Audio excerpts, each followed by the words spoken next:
Olha, a maneira como as batalhas políticas são travadas hoje em dia mudou, e mudou radicalmente. O campo de batalha não é mais a televisão, não são mais os comícios, a disputa agora acontece numa arena totalmente nova, uma arena digital. E as regras desse jogo foram completamente reescritas. Vamos tentar entender como essa transformação toda aconteceu. Impertinente. A geopolítica que você precisa para entender o mundo. Para a gente começar a entender isso, tem uma pergunta que é chave aqui. O que é que conecta a eleição do Donald Trump nos Estados Unidos, a decisão do Reino Unido de sair da União Europeia, o famoso Brexit, e a eleição de Jair Bolsonaro aqui no Brasil em 2018? Podem parecer eventos totalmente diferentes, né? Mas existe sim um fio condutor muito poderoso que une todos eles. Se a gente olhar para essa linha do tempo, fica bem claro que existe um padrão global. Em 2012, com Obama, a gente vivia o auge do otimismo, sabe? Todo mundo achava incrível o uso da internet na política. Mas só 4 anos depois, em 2016, o cenário virou de cabeça para baixo. O Brexit e a eleição do Trump foram marcados por campanhas online bem agressivas, pelo uso de robôs e pelo escândalo da Cambridge Analytica. E aí, em 2018, essa tendência aterrissou com tudo aqui no Brasil, com uma campanha que venceu sendo construída quase que 100% no ambiente digital. Agora, vamos mergulhar no caso do Brasil.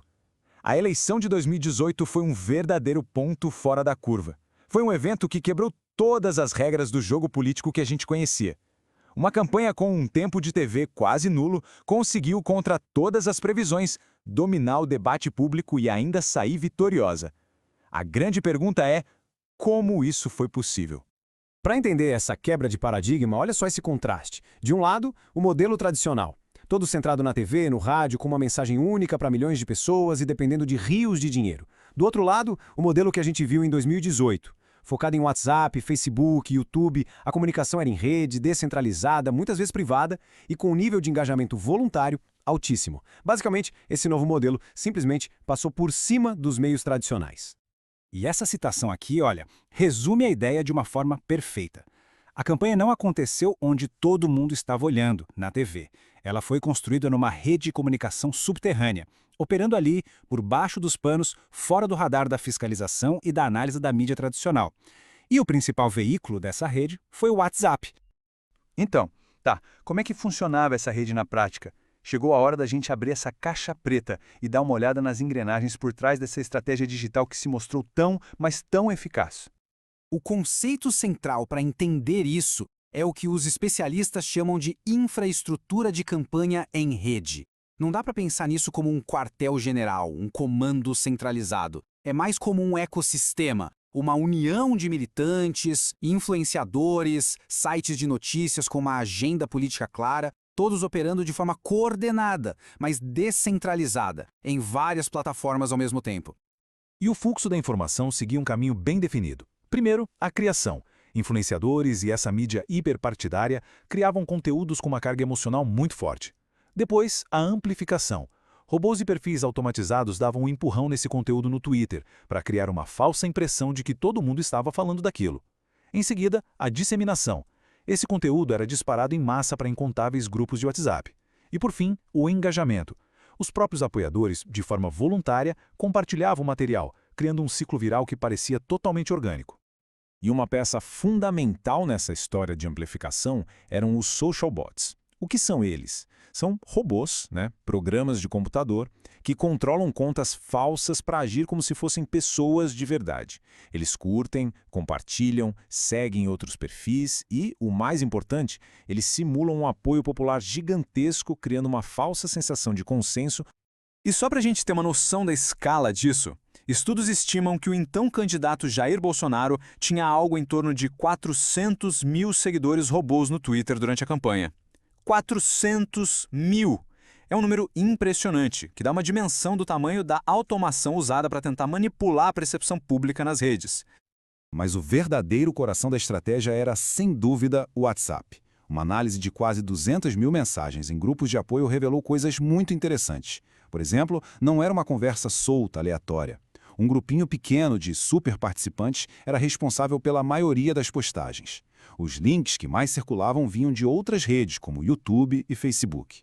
E mais, ficava claro que existiam ações coordenadas para abafar crises de imagem e até para organizar votos para deputados aliados.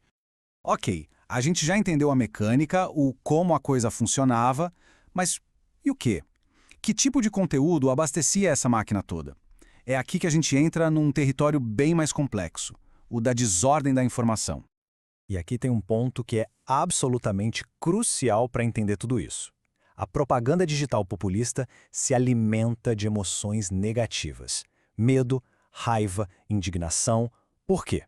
A resposta é simples. Porque estudos mostram que esse tipo de conteúdo gera muito mais engajamento, mais compartilhamentos, mais cliques. É uma estratégia deliberada. E as táticas para gerar essas emoções eram bem variadas. Incluíram desde a disseminação de notícias falsas, como a famosa história do kit gay, até o uso de imagens e vídeos manipulados.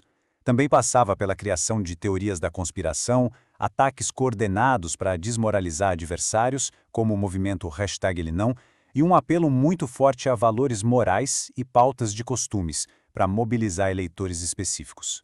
E por falar em mobilizar segmentos específicos, a análise dos dados demográficos daquela eleição aponta para uma conclusão muito clara, quase matemática. O voto evangélico foi o fator que decidiu o resultado de 2018. Os números não deixam dúvida. Dá uma olhada aqui. Entre os eleitores católicos, um empate técnico. Entre os que se declararam sem religião, vantagem para o candidato do PT. A virada, a diferença decisiva, está aqui, ó. Entre os evangélicos, a vantagem foi esmagadora, 68% a 32%. Sozinha, essa margem de votos nesse grupo foi maior que a diferença total de votos na eleição inteira. Certo. Vimos o caso do Brasil em detalhes. Mas o que isso tudo quer dizer para o futuro? Que lições a gente pode tirar da experiência brasileira que valem para os desafios que as democracias enfrentam no mundo todo? É por isso que muitos analistas dizem que a eleição de 2018 no Brasil não foi só um evento local. O país acabou se tornando uma espécie de laboratório global, um estudo de caso, acontecendo em tempo real, sobre as novas dinâmicas de se fazer campanha política, com lições importantíssimas para outros países que estão lidando com os mesmos problemas. E isso tudo nos deixa com uma pergunta final. Uma pergunta bem complicada e que, sinceramente, ainda não tem uma resposta fácil. Numa era em que a comunicação acontece no privado, é guiada por algoritmos que a gente não entende direito e é movida por desinformação que se espalha como fogo, como é que a gente faz para garantir a integridade e a legitimidade de uma eleição? Essa é a grande questão que fica, não só para o Brasil, mas para todas as democracias do planeta. Então, pessoal do Impertinente Podcast, por favor, não esqueçam de curtir, compartilhar e, claro, comentar. Sua participação é essencial.